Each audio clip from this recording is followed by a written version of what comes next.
Good afternoon to all of you. I am Wasim Khan. Today we discuss on constructive cost model,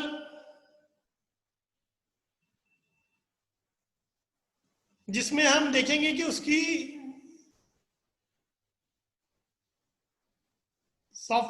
मतलब cost software की, कि जो हमारे software की cost है कैसे ड्राइव करते हैं कोकोमो मॉडल के द्वारा। ये एग्जाम में बहुत आता है क्वेश्चन।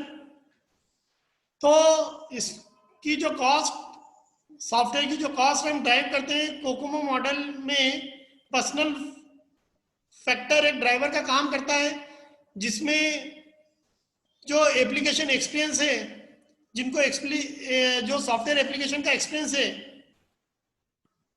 उनको कंसीडर करते हैं। जिनको प्रोग्रामिंग लैंग्वेज का एक्सपीरियंस होता है उनको हम कंसीडर करते हैं।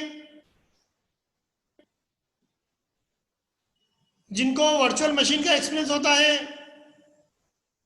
उनका भी फैक्टर हम कंसीडर करते हैं। पर्सनल कैपेबिलिटी देखते हैं हम कितनी है, पर्सनल एक्सपीरियंस को देखते हैं, उनकी कंटिन्यूटी को देखते हैं,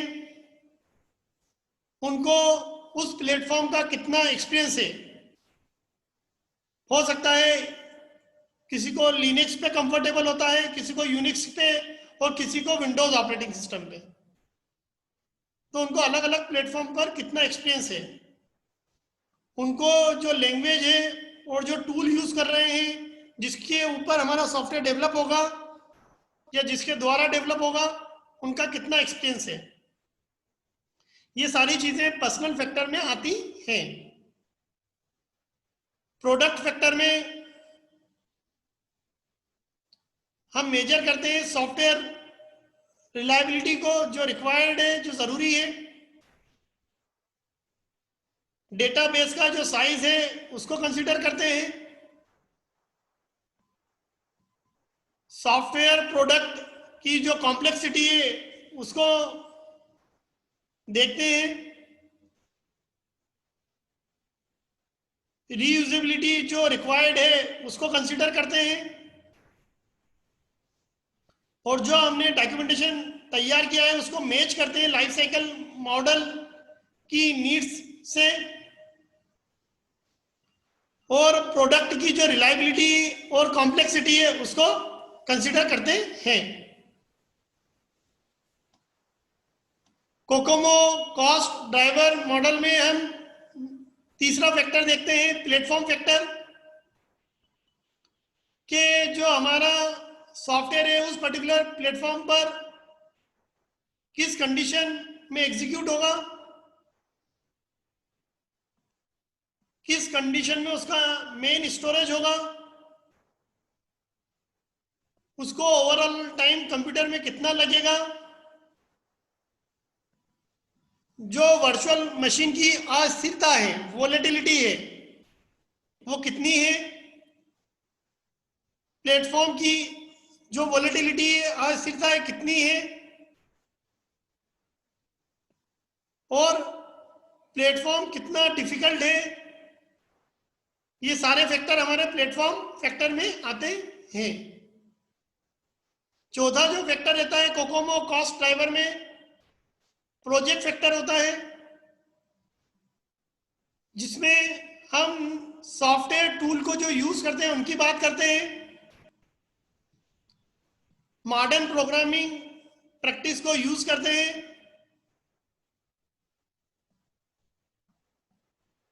जो हमारे सॉफ्टवेयर को डेवलप करने के लिए जरूरी है, शेड्यूल की बात करते हैं इसमें हम। और हमारे सॉफ्टवेयर के लिए कौन कौन सी सिक्योरिटी की एप्लीकेशन है उनको यहां पर हम क्लासिफाई करते हैं। ये देखते हैं कि मल्टीपल साइट पर हमारा सॉफ्टवेयर डेवलप हो सकता है या नहीं। और जो रिक्वायरमेंट की अस्थिरता है, आवश्यकताओं की अस्थिरता है, उस फैक्टर को भी हम प्रोजेक्ट फैक्टर में कंसीडर करते हैं। अब यहां पर आपको डिसीजन लेना पड़ते हैं बनाने के टाइम या जब आप बिजी हो तब भी आपको डिसीजन तो लेना पड़ेगा. It is often more cost effective to acquire rather than develop software. कई बार क्या होता है, हम कोई सॉफ्टवेयर लेते हैं और जो डेवलप करते हैं, उन दोनों को अगर हम कंपेयर करें तो कई बार जो हम सॉफ्टवेयर दूसरे से लेते हैं वो कॉस्ट इफेक्टिव होता है. कई बार मैनेजर्स को जो ऑप्शन होते हैं कि सॉफ्टवेयर में भी परचेज ऑफ द शेल्स, मतलब सॉफ्टवेयर को वो क्या परचेज करें लाइसेंस सॉफ्टवेयर को या फुल एक्सपीरियंस या पार्शियल एक्सपीरियंस सॉफ्टवेयर कंपोनेंट में be required and integrated to meet specific needs. जो हमारे सॉफ्टवेयर हैं वो कस्टम बिल्ट भी होते हैं,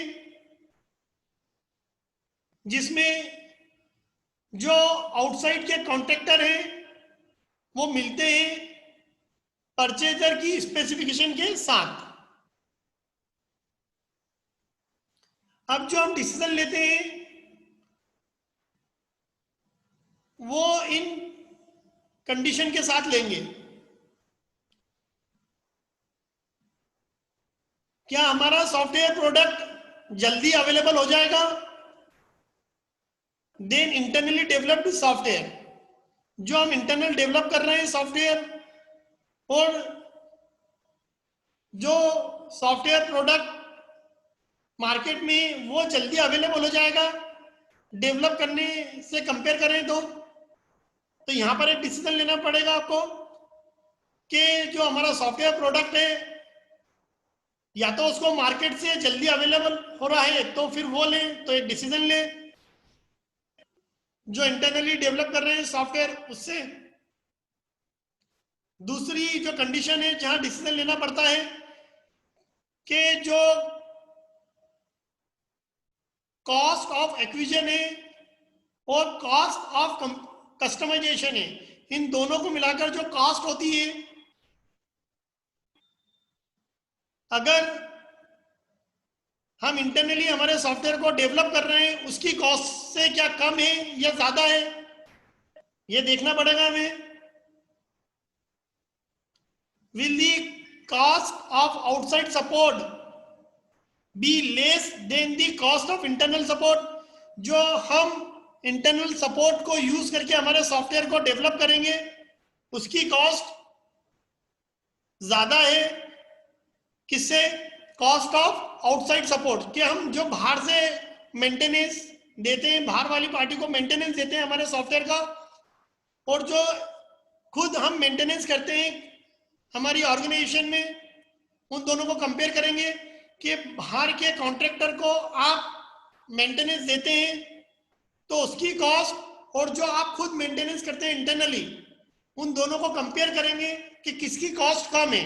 अगर आउटसाइड सपोर्ट मतलब मेंटेनेंस कॉन्ट्रैक्ट आउटसाइड जो दिया है उसकी कॉस्ट आपकी इंटरनल जो आप अपने सॉफ्टवेयर को डेवलप करोगे उसका मेंटेनेंस से कम है, तो ऑब्वियसली यहां पर आपको डिसीजन लेना पड़ेगा कि हम ये कॉन्ट्रैक्ट आउटसाइड पार्टी को देंगे. इसके बाद आता है हमारा प्रोजेक्ट शेड्यूलिंग. प्रोजेक्ट शेड्यूलिंग क्या है इन ए प्रोजेक्ट? तो प्रोजेक्ट शेड्यूलिंग एक रोड मैप है हमारी सारी एक्टिविटी जो हम परफॉर्म करते हैं स्पेसिफिक ऑर्डर में और गिवन टाइम स्लॉट में जो हर एक्टिविटी के लिए दिया गया है. इसमें project manager tend to define various task. Project manager बहुत सारे टास्क डिफाइन करता है and project milestones and arrange then keeping various factor in mind. वो देखता है for task line critical path in the schedule, जो कि जरूरी है to complete in specific manner, because task are interdependent to each other, और वो strictly within the time allocated complete होना चाहिए। जो टास्क का अरेंजमेंट होता है which lies out of critical path are less likely to impact overall schedule of the project.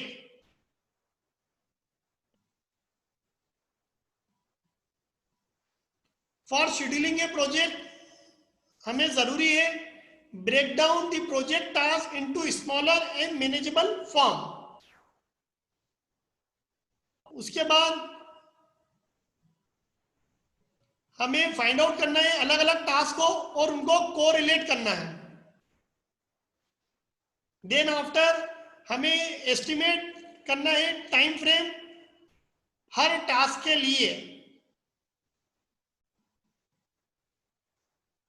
और divide करना है टाइम को इनटू वर्क यूनिट में, असाइन करना है adequate number of work unit for each task. उसके बाद हम कैलकुलेट करेंगे टोटल टाइम जो जरूरी है for the project from start to finishing. इसके बाद जो नेक्स्ट टॉपिक है हमारा स्टफिंग है। अगर मैं स्टफिंग की बात करूं तो स्टफिंग डील करता है appointment personnel for the position that is identified by the organisational structure, जिसमें इन्वॉल्वमेंट होता है आपका defining requirement for personnel, recruiting में आएगा हमारा identifying, interviewing and selecting candidate, compensating. अगर बिल्कुल सरल शब्दों में मैं स्टफिंग को बताऊं तो किसी भी ऑर्गेनाइजेशन में योग्य उम्मीदवारों को काम पर रखने की एक एक्टिविटी है। योग्य उम्मीदवारों को काम पर रखने की एक एक्टिविटी है, मतलब एम्प्लॉय को उनकी स्किल और नॉलेज के द्वारा असेस करके रखने की एक एक्टिविटी है।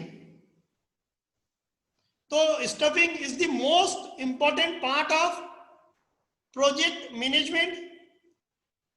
It is the staff who will actually complete the project work.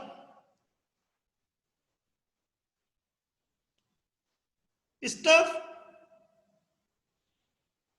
will also consume the majority of project cost.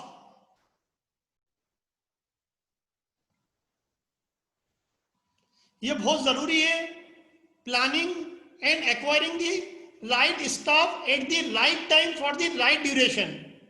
बहुत जरूरी है ये कि राइट टाइम पर राइट ड्यूरेशन में राइट स्टाफ किया हो। A staffing plan is a strategic planning process by which a company, means HR team, assess and identify the personal needs of the organization. अगर दूसरे शब्दों में बात करें, एक अच्छा स्टाफिंग प्लान हमें मदद करता है number and types of employee को समझने के लिए, हमारी ऑर्गेनाइजेशन की जो नीड है उसके गोल को अचीव करने के लिए।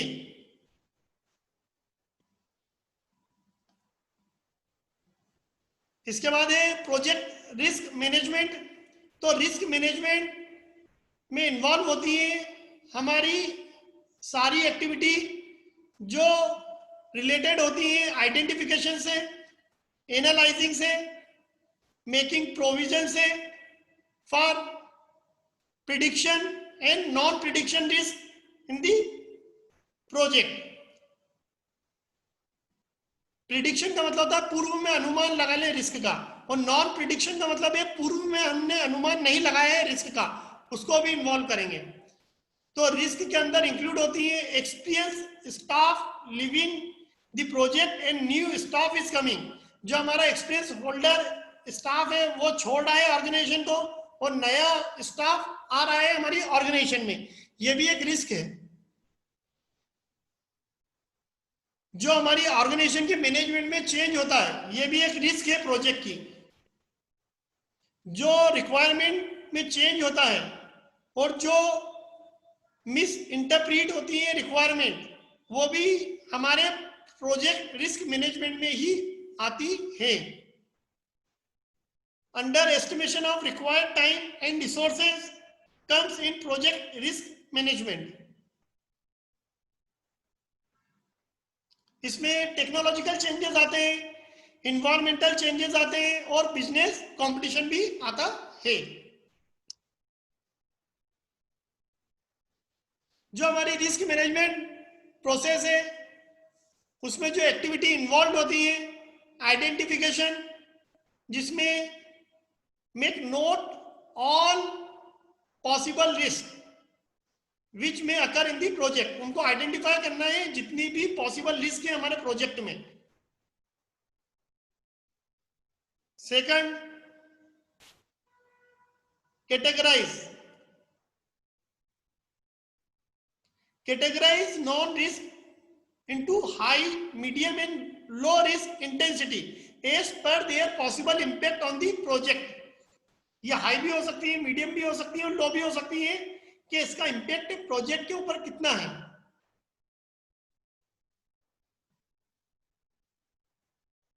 तीसरी जो एक्टिविटी जो रिस्क मैनेजमेंट प्रोसेस में इन्वॉल्व है, मैनेज, तो analyse the probability of occurrence of risk at various stages, make plan to avoid और face risk, attempt to minimise their side effect. Fourth one है मॉनिटर एक्टिविटी, जिसमें हमें closely monitor करना रहता है रिस्क की संभावनाओं को और उनके सिम्टम्स को अर्ली इन दी स्टेज, और मॉनिटर करना रहता है effect of steps taken to the mitigate और अवॉइड देम, मतलब उनको कैसे कम करें या कैसे अवॉइड करें, ये चीज भी हमें मॉनिटर करना रहेगी हर स्टेप पर। नेक्स्ट है कॉन्फ़िगरेशन मैनेजमेंट। तो कॉन्फ़िगरेशन मैनेजमेंट एक ऐसी प्रोसेस है जिसमें हम ट्रैकिंग और कंट्रोलिंग करते हैं चेंजेस जो हमारे सॉफ्टवेयर में है in terms of the requirement, design, function and development of the product. IEEE ने डिफाइन करा है the process of identifying and defining the items in the system, controlling the change of these items throughout their life cycle, recording and reporting the status of items and change request, and verifying the completeness and correctness of items. Generally, once the software requirement specification is finalized, there is less chance of requirement of changes from user। एक बार अगर हमारा software requirement specification final हो जाएगा तो कम से कम chance होंगे हमारी requirement जो यूजर से आ रही है उसके चेंज होने के।